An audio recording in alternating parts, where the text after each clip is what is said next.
Tube feeding, or gavage feeding, is an essential part of avian supportive care. Gavage feeding is contraindicated in birds with a history of regurgitation, crop distended with material, and in those that are non-responsive or unable to keep their heads elevated.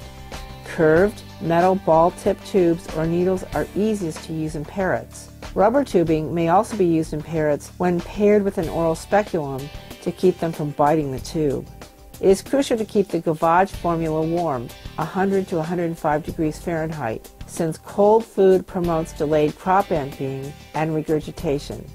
It is best to warm the formula in warm water instead of a microwave, as this creates hot spots and may cause a crop burn. Gavage feed birds only after they are warm and hydrated. Always prepare the formula immediately prior to each feeding. When calculating the volume and the frequency of meals fed, take caloric requirements and estimated crop volume into account. The adult bird's crop typically holds up to 5% of its body weight, or 50 mLs per kilo. In the critically ill patient, offer 1/3 to 1/2 of estimated crop volume for the first meal. Most birds are tube fed 2 to 4 times daily. Always perform tube feeding as the last treatment to minimize the risk of regurgitation. Restrain the patient near its hospital cage so it may be returned promptly. Until you are proficient with this technique, gavage feeding should be performed as a 2-person procedure. One person restrains the bird while the second person passes the feeding needle or gavage tube.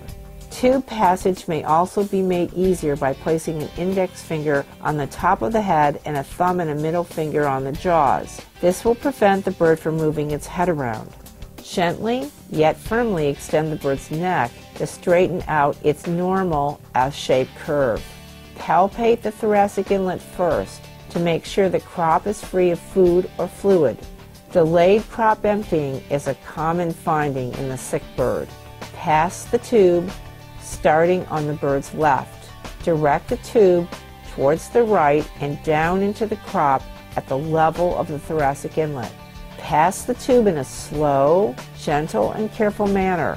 Never force the tube, as this can lacerate the lining of the oral pharynx or esophagus.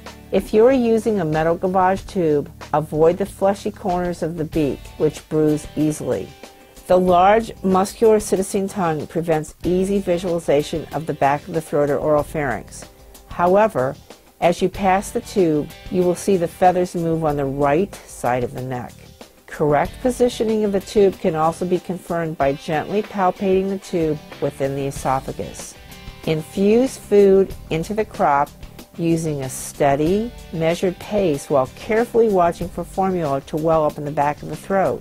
If formula is seen, remove the tube while withdrawing on the syringe plunger to reduce the volume of food infused. Promptly return the bird to its enclosure so that it may shake its head and expel any excess food. Carefully monitor the bird for stool production and weigh the patient once or twice daily to ensure the bird is at least maintaining or preferably gaining weight. Finally, continue to offer the patient fresh food and water, including food items commonly eaten at home.